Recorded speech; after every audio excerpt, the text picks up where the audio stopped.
This podcast is brought to you by Free Buddhist Audio, the Dharma for your life. Our work is funded entirely by donations from our generous listeners. If you would like to help us keep this free, make a contribution at freebuddhistaudio.com/donate. Thank you, and happy listening. Who was the Buddha? The first thing that we have to observe, the first point that we have to make clear is that the word Buddha is not a proper name. It's not a name like John or Francis or Mary. It's not a proper name at all, but it's a title. And the word Buddha means one who knows, one who understands. And it also means one who is awake, one who has woken up, as it were, from the dream of life, who is awake because he sees the truth, he sees reality. So this title of the Buddha, the one who knows, or the wise one, or the enlightened one, or the awake one, this title was first applied to a man whose personal name was Siddhartha and whose clan or family name was Gautama, and who lived 500 years before Christ in the area which is now partly in southern Nepal and partly in northern India. We know, fortunately, quite a lot about his early career. We know that he came from a well-to-do, even a patrician family. Tradition sometimes represents his father as having been the king of the Sakya clan or tribe. But it seems more likely that he wasn't so much the king as the elected president of the assembly, the clan assembly, and that he held office for 12 years with the title of Raja, and that it was during this 12-year period of office that his son, Siddhartha Gautama, who subsequently became the Buddha, the enlightened one, was born. So he was born in this sort of family, against this sort of background, as a young prince or patrician at least. We know that he received what was, by the standards of those days, a very good education. He didn't go to school. Education really has got nothing to do with going to school. It's not really clear whether the Buddha could read or write. But we know that he had a very good training in all sorts of martial arts and martial exercises. We saw something of those in a more Buddhistic form this morning out on the lawn. And we can imagine the future Buddha, as spending his time more in that way than in browsing over books, much less still reading newspapers and things like that. And he learned by word of mouth from the wise old men of the clan, of the tribe, the various traditions, the genealogical lists, the various beliefs and the superstitions and the ideas, and so on. And he led on the whole a quite comfortable, a quite well-to-do sort of life, had no particular responsibility. His father apparently was a very affectionate, even a doting parent. Married him off when he was quite young. Some accounts say when he was only 16, because, as you probably know, in India in those days, as usually today also, such things as marriages are arranged by one's parents. It's nothing to do with oneself personally. It's the affair of the family. It isn't your individual concern. So his father arranged a marriage for him. He married a distant cousin, and in due course a son was born to him, and you might have thought that he led a happy and comfortable and pleasant enough existence. But the accounts make it clear that despite all these comforts, these luxuries, despite the well-to-do way of life, Siddhartha Gautama was very deeply dissatisfied. H.G. Wells, I remember, when describing this period in the Buddha's existence, says, perhaps rather appropriately, It was the boredom of a fine mind seeking employment, seeking occupation for itself, seeking something to do, something positive, something worthwhile. But the legends, the traditions which we find in the Buddhist scriptures speak of a sort of spiritual crisis, a sort of turning point when this young prince, this young patrician saw what the Buddhist texts call the four sights. Now, scholars are not quite agreed as to whether he literally went out one day or 4 days and saw these four sights in the village street, or whether the four sights are a sort of projection externally of essentially psychological and spiritual experiences. It would seem, in fact, that they do represent psychological and spiritual experiences which later writers transcribed, as it were, into an interesting narrative and even dramatic form as the four sights. For these four sights are very expressive, they mean a very great deal, and they summarize, even they crystallize in a very powerful form certain fundamental teachings of Buddhism, and throw and cast a very great deal of light on the Buddha's own early inner spiritual development.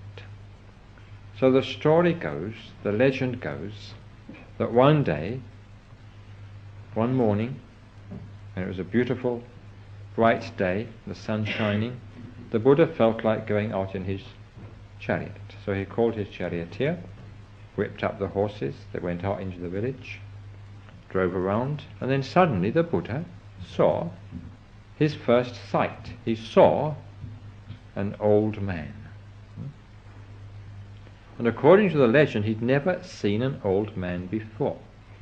Now, if you take it literally, it means he'd been shut up in his palace and hadn't taken much notice of other people and hadn't really realized that there was such a thing as old age. But you can take it in another way, because sometimes we see something as though for the first time. In a sense, we've seen it 100, 1,000 times before, but one day, a moment comes, a moment strikes when we see it as though for the first time, as though we'd never seen it before. And probably it's something like this which happened in the case of the Buddha when he saw the first of these sights, the old man. And this gave him a sort of shock. And he said to his charioteer, "Who on earth is that?" Because there was the old man, and in India old people look really old. When a woman's 40, she looks about 80. And men also pretty much the same because of the climate and the hard life. So there was this old man tottering along with a stick and a long white beard and the rheum trickling from his eyes, just able to support himself and move along. So the Buddha said, "What is this?" And the charioteer, we are told, replied, "Well, this is an old man." So the Buddha said, "Well, why is he like that? Why is he so bent? Why is he so frail?" So the charioteer replied, "Well, he's just an old man." So the Buddha said, "Well, how has he got like that?" "Well, everybody gets old. It's natural. It just happens." Then the Buddha asked, or the future Buddha rather asked, "Well, does this happen to everybody?" And the charioteer replied, "Yes, indeed, it happens to one and all." And the Buddha then put the crucial question, "Well, will this happen also to me?" And the charioteer, of course, had to reply, "Yes, even to you. Young as you are, this must inevitably happen one day. One day you will be old." So this word of the charioteer struck the future Buddha like a thunderbolt, as it were, and he said, "Well, what is the use of this youth? What is the use of this vitality and this strength if it all ends in this?" And very sick at heart, very despondent, he returned to his palace. And this was his first sight. And the second sight was the sight of a sick man. It's as though he'd never seen anyone sick before, and he realized that all human beings are subject to sickness, that human life is prey to sickness of various kinds, and he had to face the fact that he too might at any time, healthy as he was, strong as he was, be struck down by sickness. And then the third sight that he saw was the sight of a corpse being carried to the burning ground on a stretcher. And you can see this sight in India any day. In India, a funeral is a very interesting thing, and it's a very public thing. Here, when you die, you're smuggled away in a little box, and that's that. No one sees anything of you. You're just quietly disposed of like so much garbage that no one even wants to look at. Just put into the incinerator or into a little hole in the ground and covered over. But in India, it isn't like that. When you die, you're laid out very publicly in the best room of the house, and all your friends and all your relations come and have a good look and say, well, looks just like old so-and-so. Yes, it's him to the life, as it were. Well, he looks quite happy, quite peaceful.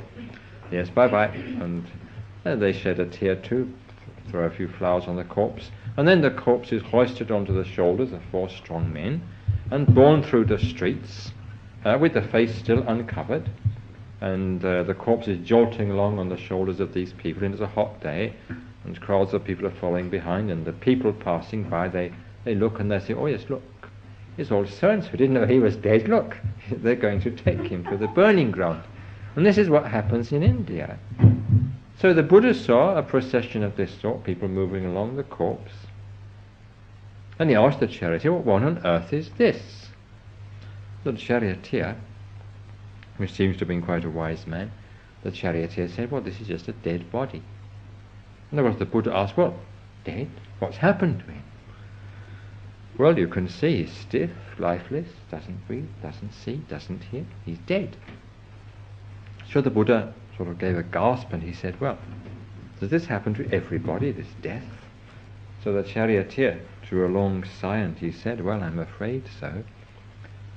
And of course the Buddha realized it would happen also to him one day, so this also struck him, this revelation, as it were, very forcibly, like a thunderbolt. And he was brooding over these things. He'd come up against what nowadays we call these existential situations, which one can't escape from. You don't want to grow old, but you can't help it.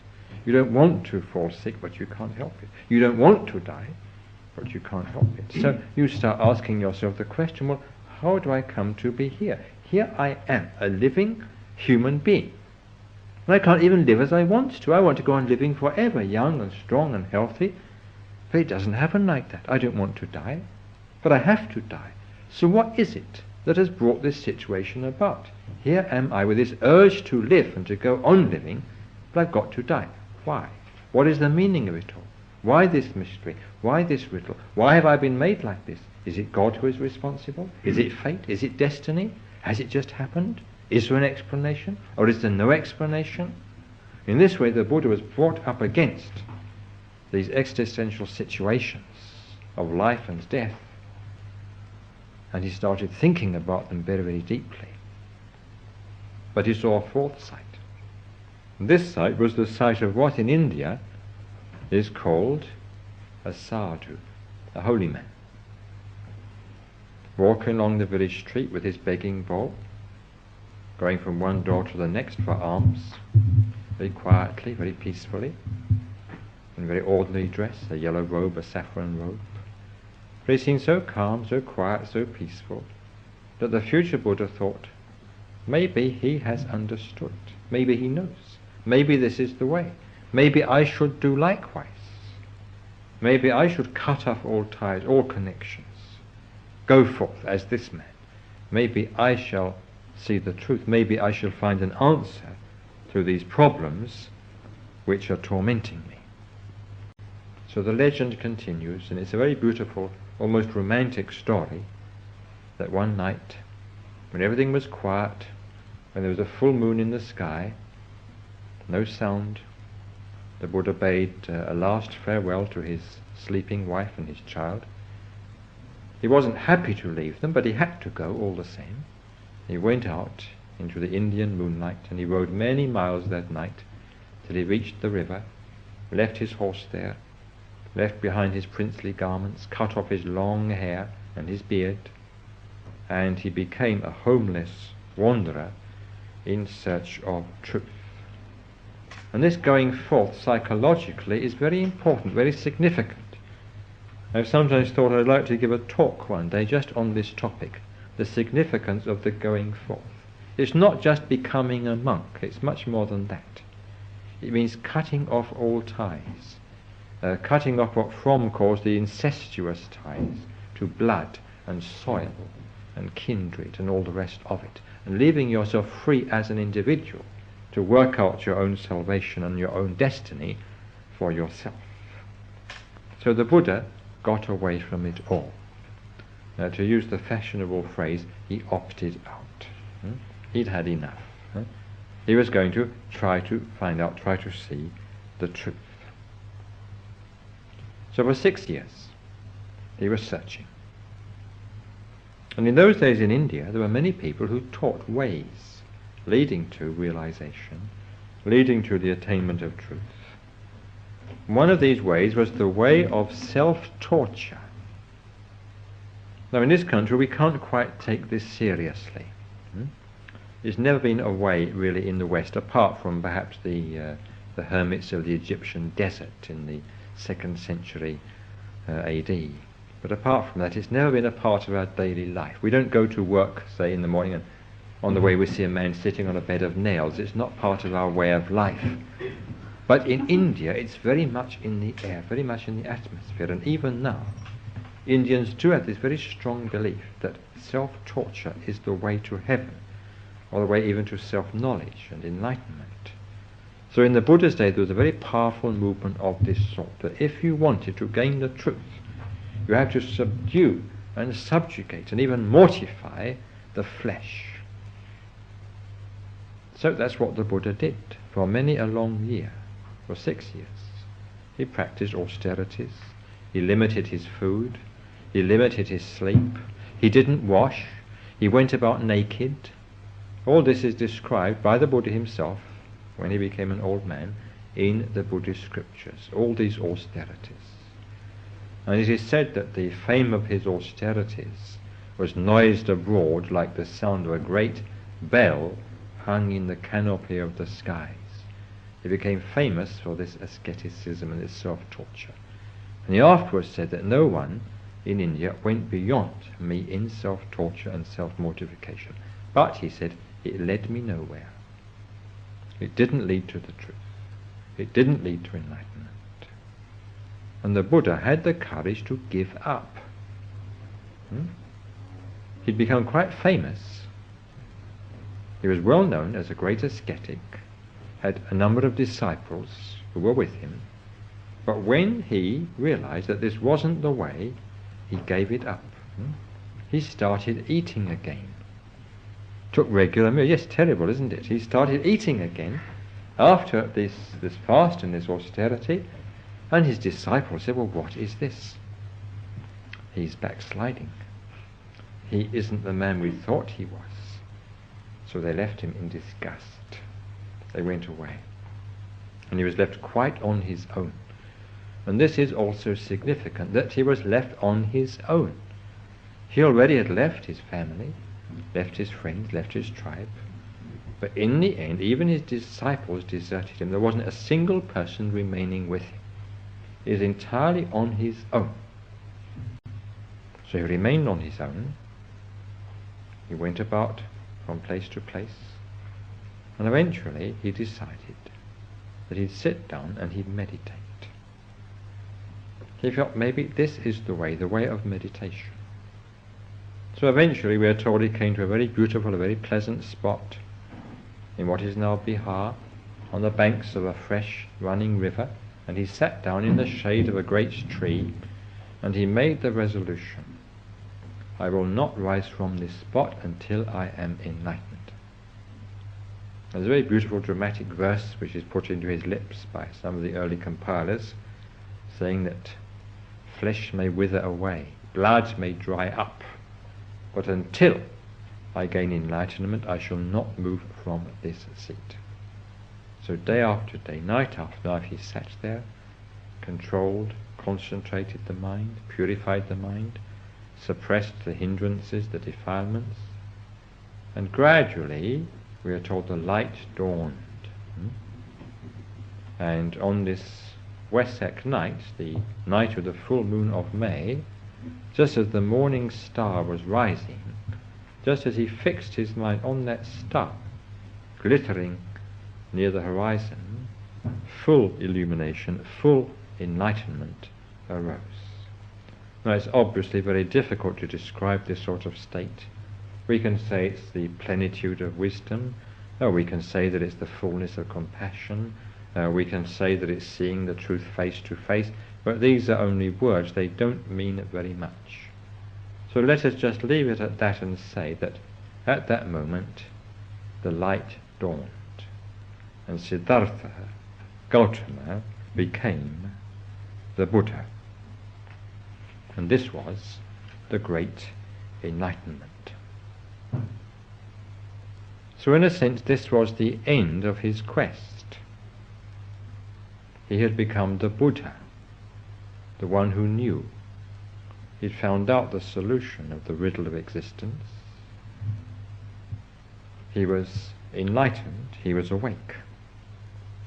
So this was the end of his quest. But in a sense, it was the beginning of his mission, the beginning of his work. I related yesterday the story of how, finally, he decided to preach. How he decided to make known to humanity the truth that he had discovered. So he left Buddha Gaya, he walked to Saranath, about 100 miles away. He gathered together the disciples who had left him. When he gave up austerities, he preached to them the first sermon. I don't really like this word sermon, it's a sutta, it's discourse. Literally a thread, a series of ideas, themes strung together, as it were on a thread. He revealed to them, he spoke to them, told them about what he had discovered, and he founded, gradually, a spiritual community. He didn't stay in any one spot. He roamed all over northeastern India. He had a very long life. He was enlightened at the age of 35, and he lived to be 80. So 45 years of work, of active life, spreading his teaching, spreading his message. And the pattern seems to have been that for 9 months of the year he wandered, he walked from place to place. When he came to a village, if it was lunchtime, just got out his baking bowl, stood at the door of a hut, got a little food, moved on to the next hut, stood at the door there, got a little more. When he had collected enough, he moved to the mango grove, which you always find near an Indian village, sat down under a tree, finished his meal, and then the villagers would gather around. He'd preach to them, teach them. Sometimes Brahmins would come, sometimes wealthy landowners, sometimes peasants, sometimes merchants, sometimes sweepers, sometimes prostitutes. He'd teach them all.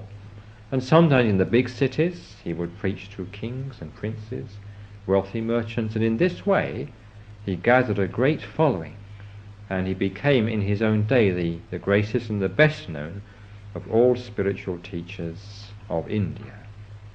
And when he died, when he gained what we call parinirvana at the age of 80, there were hundreds and thousands, even tens of thousands of disciples to mourn his departure, both monks and lay people, ascetics and also householders, men and women, and so on, up and down the length and the breadth of the great subcontinent. So this, in outline at least, is the traditional biography of Siddhartha Gautama, the Indian prince who became the Buddha, the enlightened one, the awakened one, the founder of that great spiritual tradition which we call Buddhism. So this account, this traditionally based account of the life, of the career of the Buddha, is generally regarded as answering the question, who was the Buddha? But we may put a further question. we may put another question, and we may ask, well, does this traditional account, this resume of the traditional Buddha biography, really answer the question, who was the Buddha? It certainly tells us who Siddhartha was, certainly tells us who Gautama was. It gives us all the facts. I haven't mentioned all of them, but we know the name of the Buddha's father and his mother and his brother and his sister. We know all these facts, the name of the town where he was born, the name of the astrologer who came to see him when he was a baby. We know all the facts.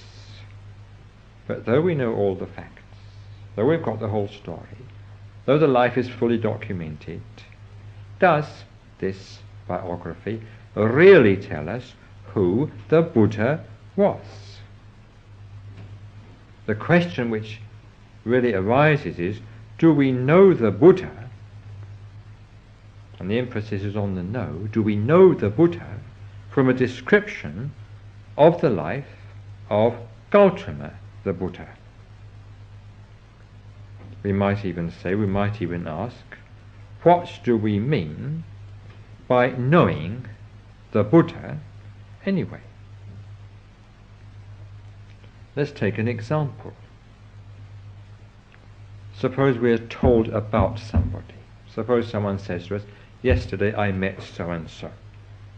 And they give you the facts about him or about her. They tell you the name of the person, and whether they were old or young, and where they live, and what they do, what their work is.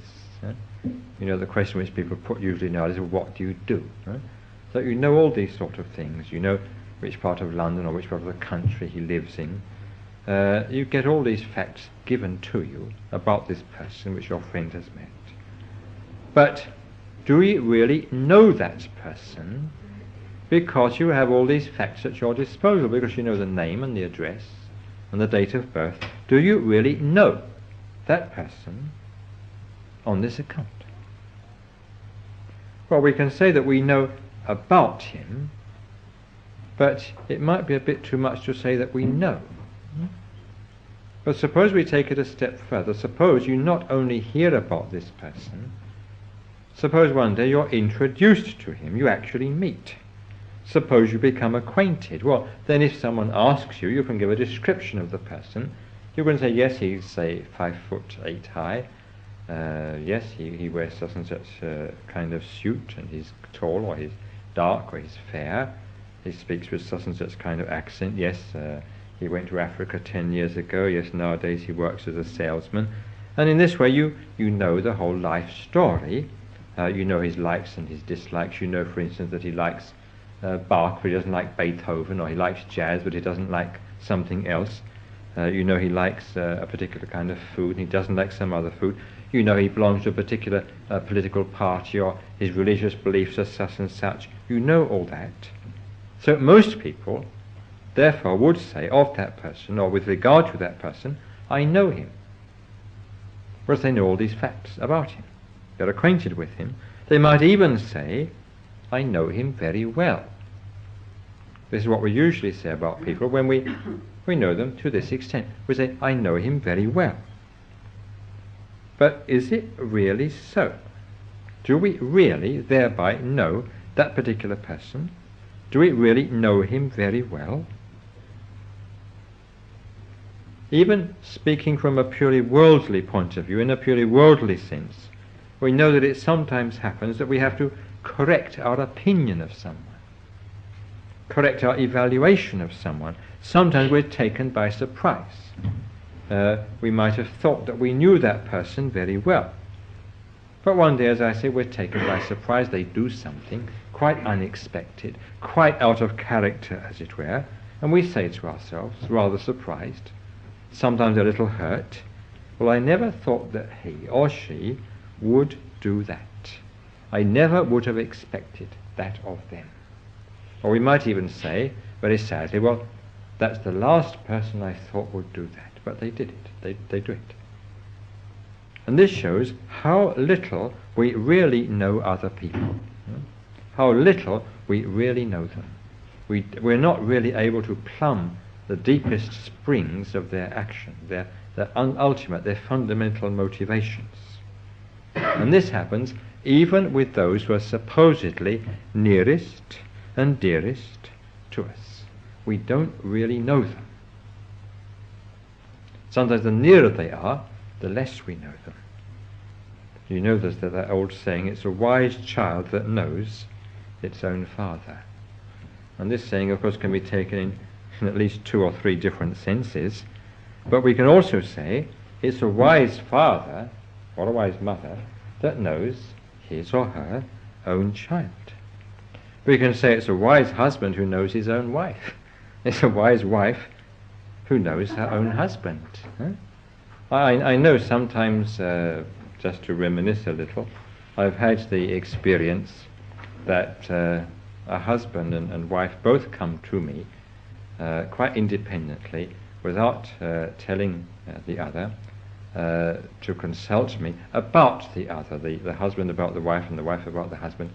And usually the wife will give a picture of the husband such as I would never have recognized, and the husband will give a picture of the wife such as I never would have recognized.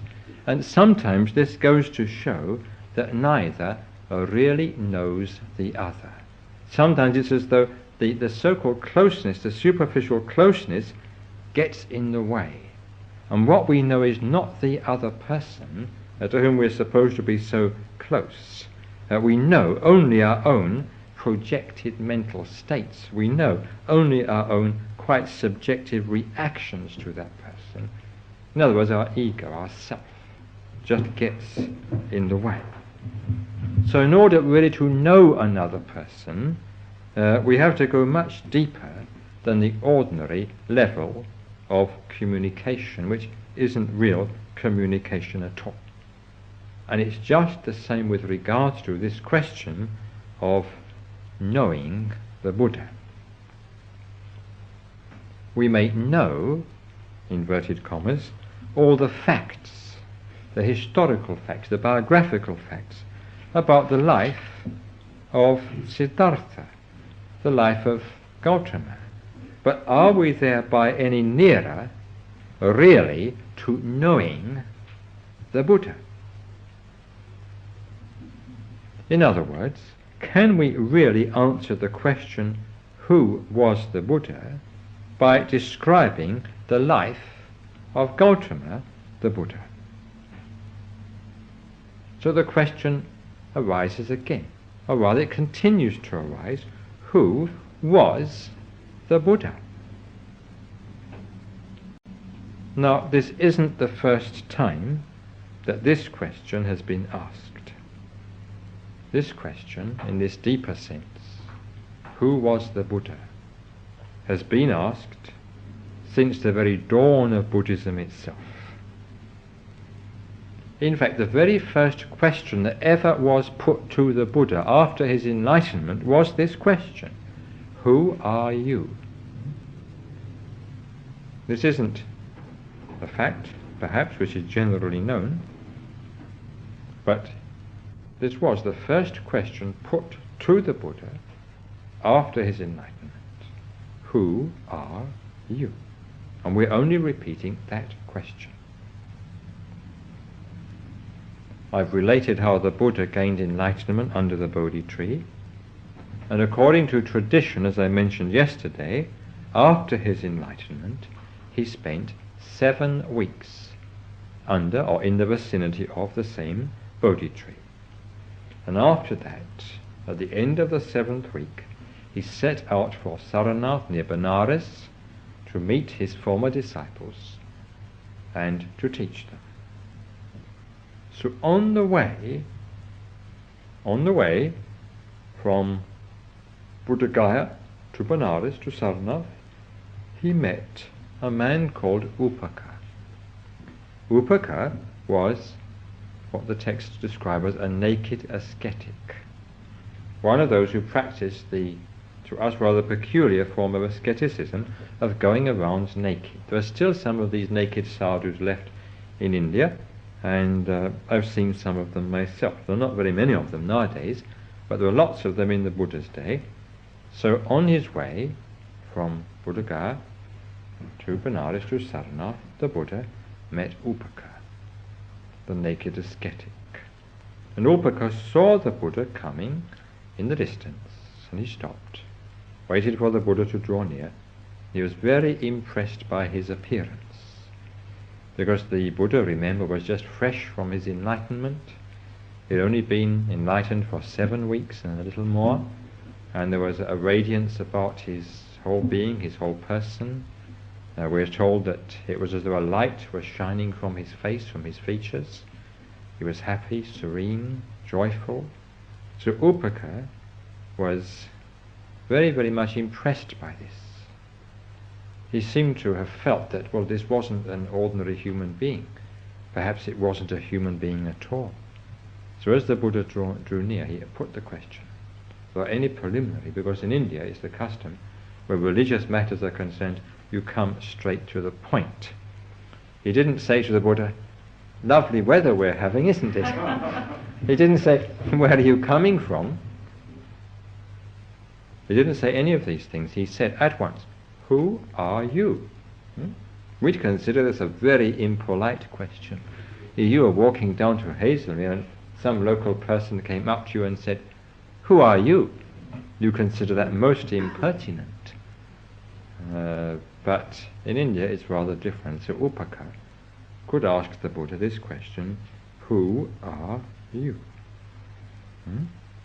Now, the ancient Indians believed that the universe is stratified into various levels of existence. That there are not just men, not just human beings as we believe, not even just animals, but gods and ghosts and yakshas and gandharvas and all sorts of mythological beings inhabiting this sort of multi-storied universe. The human plane being just one story out of all these scores and scores of stories and planes. So it's as though Upaka thought to himself, well, this isn't a human being from some other plane, some sort of spirit. He was so impressed by the appearance of the Buddha, so he asked him, well, who are you? Are you a yaksha? A yaksha was a sort of sublime spirit, rather terrifying, living in the forests, in the jungle. So the Buddha said, no. Just that, no.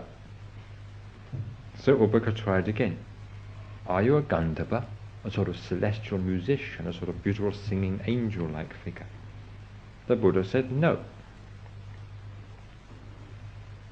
Then again he asked, well, are you a deva, a god, a divine being, a sort of archangel?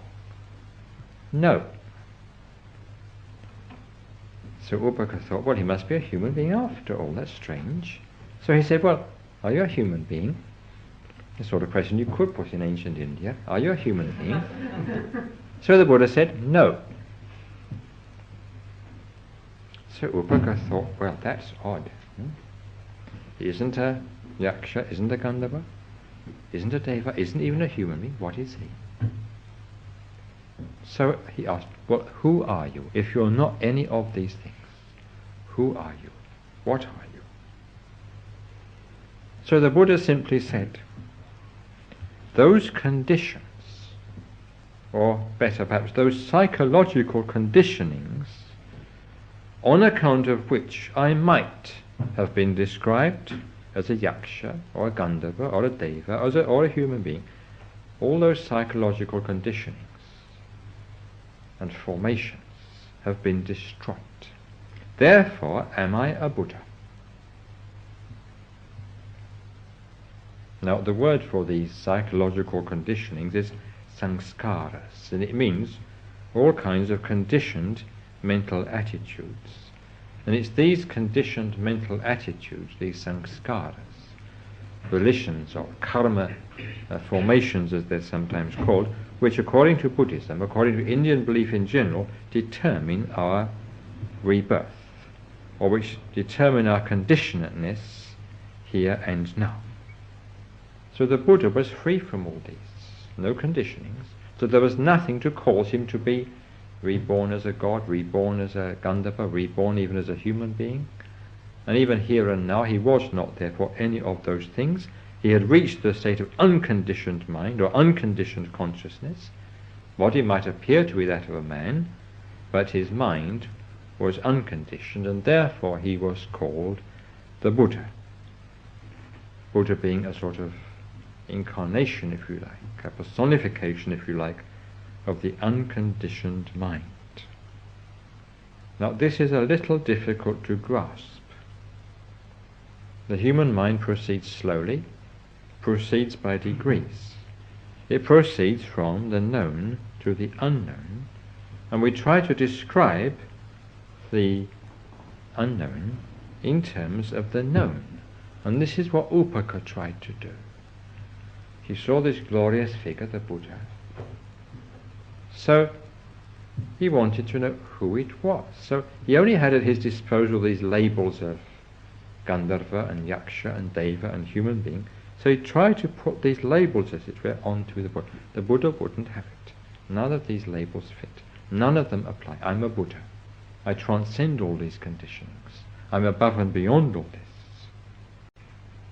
Now this is still very relevant to us, because there are two of these descriptions, two of Upaka's categories, which we still try to apply to the Buddha.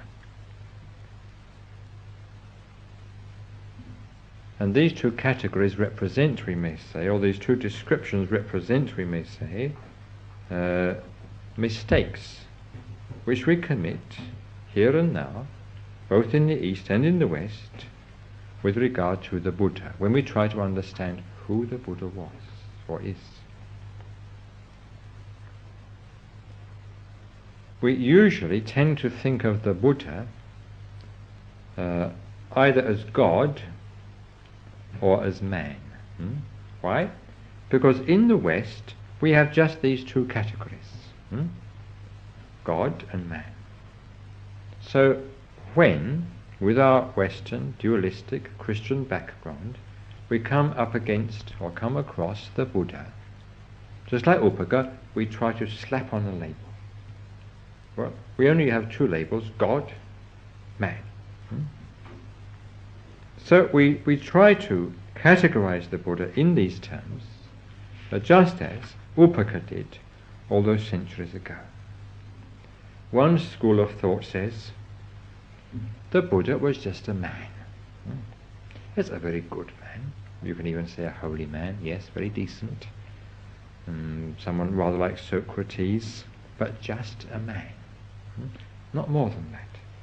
This is the view taken, for instance, by Catholic writers about Buddhism. It's a rather subtle, invidious sort of approach. They praise the Buddha, say his wonderful piety, wonderful charity, great love, compassion, wisdom. Yes, a very great man. And then they say, they're very careful to say this on the last page of their book about Buddhism, but Christ was the Son of God. So he's much more. The Buddha was just a man. This is one way in which the Buddha is categorized. The other school says, no, the Buddha is a sort of God for the Buddhists. Of course, originally he was a man, but these wicked Buddhists, what did they do? Hundreds of years after the Buddha's death, they deified him. They made him into a god. He was a man, all right, an ordinary man, but the Buddhists deified him. They made him into a god, because they wanted to have something to worship. Now, both of these views are wrong. That the Buddha was a man, that the Buddha was God, or is God. The Buddha was a man, yes, a human being. In that sense, he started off as every other human being starts off. But he wasn't an ordinary man. He was an enlightened man. And according to Buddhism, that makes a great deal of difference. It makes, in fact, all the difference. He was, in fact, an unconditioned mind in a conditioned body. And a Buddha, one who is an unconditioned mind in a conditioned body, is the highest being in all the universe, according to the Buddhist tradition, higher even than the so-called gods, what we would call in Western terms angels and archangels and so on. And it's significant that traditionally the Buddha is called the teacher of gods and men. And in Buddhist art, the gods are represented in very humble sort of positions, one on the one side of the Buddha, another perhaps on the other, and saluting him and listening to the teaching.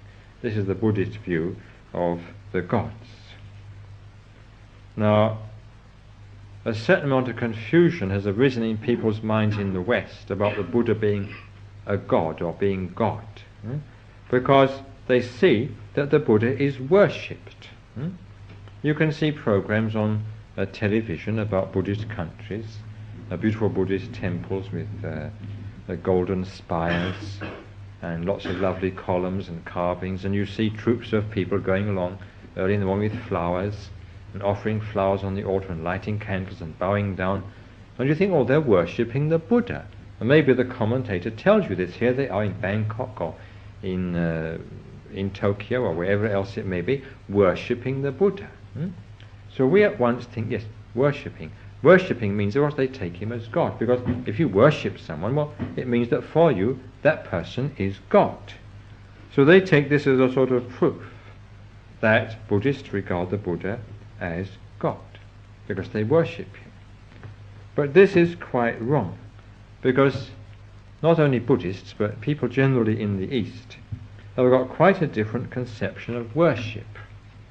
In the West, worship is something offered only to God. When you say, I worship, well, it's taken for granted, you go to a church, you worship God. You don't say, I worship my father, or I worship my mother, or I worship my distant uncle. You don't say that, but in the East you do. You've got the same word for paying respect to the Buddha, to your parents, to your elder brothers and sisters, to your teachers, both spiritual and secular, and to any senior or respectable person. You use the same word, which means to worship, to respect, and so on. You don't have different words.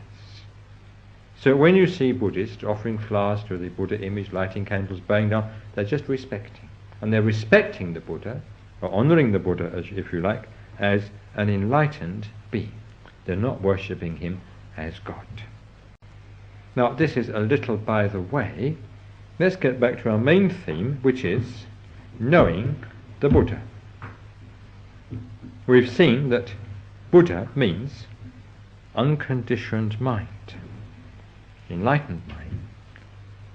Knowing the Buddha therefore means knowing the mind in its unconditioned state. This is what knowing the Buddha really is, knowing the mind in its unconditioned state. So if at this stage we are asked, who is the Buddha? We can only reply, you yourself are the Buddha potentially. We come to know the Buddha really, truly, only in process of actualizing, in the course of our spiritual life, in the course of our meditation and so on, actualizing our own potential Buddhahood. And it's only then that we can really say, from knowledge, from experience, who the Buddha is. Now, we can't do this all at once. It certainly can't be done in a day. We have to establish, first of all, what we may describe as a sort of living contact with the Buddha.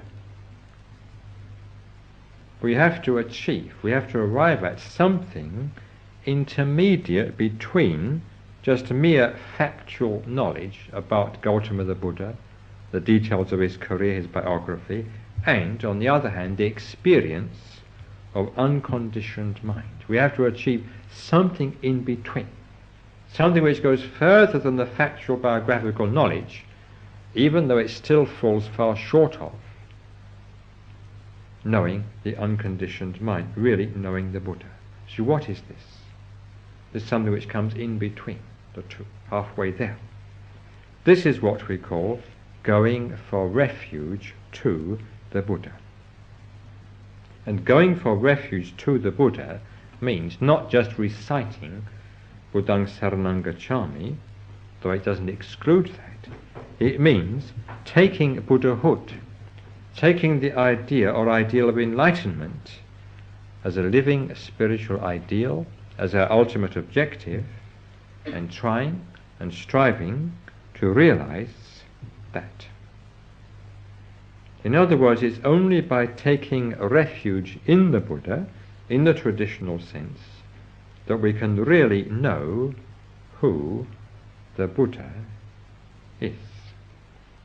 And this is one of the reasons why in our own movement we attach such great importance to the refuges, not only going for refuge to the Buddha, but going for refuge to the Dharma, and going for refuge in the Sangha.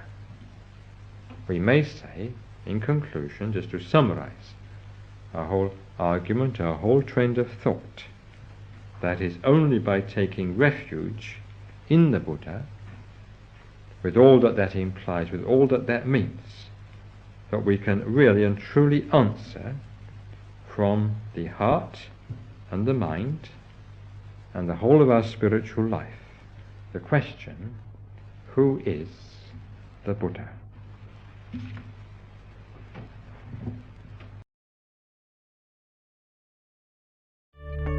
We hope you enjoyed this week's podcast. Please help us keep this free. Make a contribution at freebuddhistaudio.com/donate. And thank you